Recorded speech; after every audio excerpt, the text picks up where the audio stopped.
तो मैंने आपको पार्ट 2 वर्ण विचार पढ़ाया था। आज हम उसके आगे का भाग पढ़ेंगे। ठीक है, तो आइए शुरू करते हैं। इसमें दिया हुआ है व्यंजन। व्यंजन को क्या बोलते हैं इंग्लिश में? कॉन्सोनेंट्स। ठीक है, जिन वर्णों को बिना स्वरों की सहायता से नहीं बोला जा सकता उन्हें व्यंजन कहते हैं। जो वर्ण होते हैं, वर्ण मैंने आपको पढ़ाया था। क्या होते हैं वर्ण? पता है आपको? हाँ जी, ये जो छोटी इकाई क ख प र ये सब होते हैं वर्ण। इनको बिना स्वरों की सहायता से नहीं बोला जा सकता। ठीक है ना। इसमें देखिए स्पर्श व्यंजन क ख च ट त आदि। स्पर्श मतलब ये जो हमारे स्पर्श छूना, जो ये देखिए क के नीचे हलंत लगा है, ख के नीचे हलंत लगा है, च के नीचे हलंत लगा है, ट के नीचे हलंत लगा है और त के नीचे हलंत लगा है।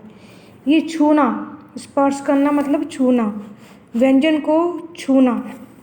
क वर्ग में देखिए क ख ग घ ड़।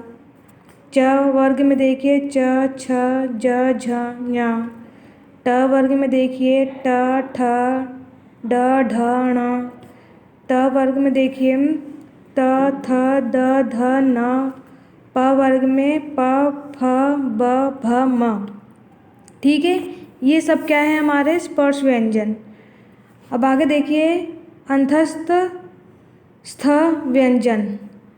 अंतस्थ व्यंजन कौन कौन से होते हैं?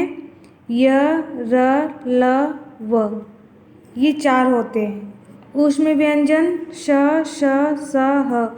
ऊष्म का अर्थ होता है हवा। जो शब्द हम मुख से अपने बोलते हैं उसमें हवा निकलती हो तो उसको क्या बोलते हैं? ऊष्म व्यंजन। ठीक है,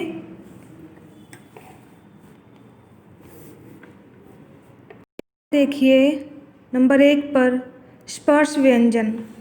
जिन व्यंजनों का उच्चारण, व्यंजन पढ़ाए थे मैंने क ख ग घ ड़, ये सारे व्यंजन होते हैं। जिन व्यंजनों का उच्चारण करते समय जीभ, तालु, तालु जो जीभ के ऊपर के जो हिस्सा होता है वह तालु कहलाता है। मूर्धा जो मुख आदि मुंह के किसी भी भाग को स्पर्श मतलब छूता है वे क्या कहलाता है? स्पर्श व्यंजन कहलाता है। क से म तक 25 व्यंजन स्पर्श व्यंजन है। क से लेके म तक हमारे क्या है? स्पर्श व्यंजन। और ये काउंटिंग में कितने होंगे? 25। ठीक है, नंबर 2 पे देखिए अंतस्थ व्यंजन। अंतस्थ का अर्थ है मध्य में स्थित, बीच में स्थित। जिन व्यंजनों का उच्चारण करते समय जीभ मुंह के भागों को पूरी तरह स्पर्श नहीं करती। जो हमारा जीभ है, मुंह के जो भाग होते हैं अंदर से जो पूरी तरह से छूते नहीं हैं वे क्या कहलाते हैं? अंतस्थ व्यंजन कहलाते हैं। इनकी संख्या 4 है। कौन कौन सी है? य र ल व। जो हमारे ये लिप्स है, ये मुंह है, ये टच नहीं हो रहे हैं। य र ल व, तो ये क्या कहलाते हैं? अंतस्थ व्यंजन। ठीक है ना। आगे देखिए ऊष्म व्यंजन। जिन व्यंजनों का उच्चारण करते समय मुंह से गर्म श्वास निकलने वे ऊष्म व्यंजन कहलाते हैं। जब हम जिस शब्द का उच्चारण करते हैं उसमें हम गर्म हवा निकलती है तो उसको क्या कहते हैं? ऊष्म व्यंजन कहते हैं। इनकी संख्या कितनी है? इनकी भी संख्या 4 है। ये कौन कौन से है? श स ह। इसमें देख रहे हो ना, बोल के देखिए अपने आप खुद हवा निकलेगी, तो इसे क्या बोलेंगे? ऊष्म व्यंजन। ठीक है, देखिए उच्चारण स्थान तालिका। जो उच्चारण करना है उसकी तालिका बनाई गई है। जैसे देखिए हमारे मुंह के से ध्वनि बाहर निकलती है।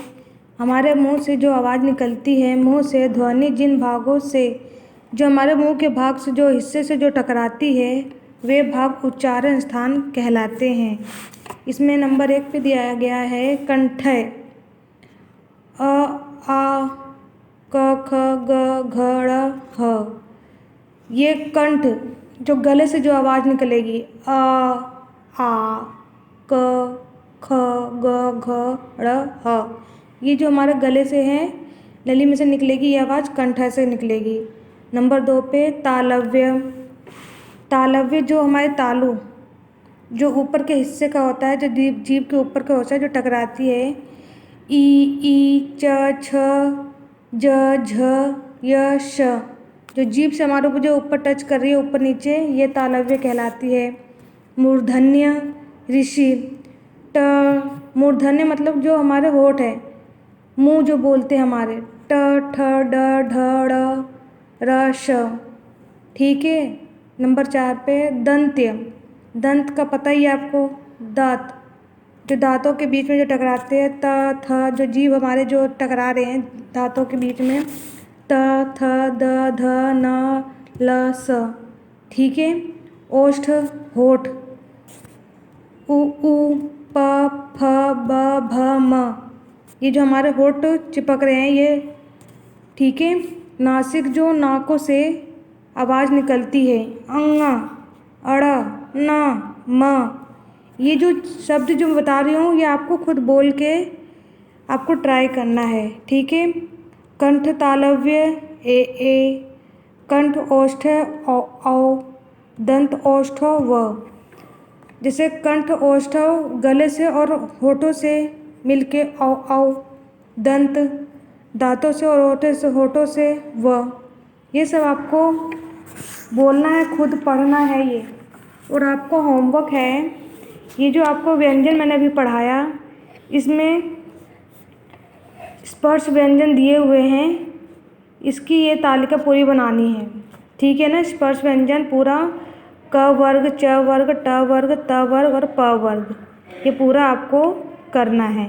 ठीक है बच्चों। ये संयुक्त व्यंजन, संयुक्त का मतलब होता है जोड़ा हुआ शब्द। ठीक है ना।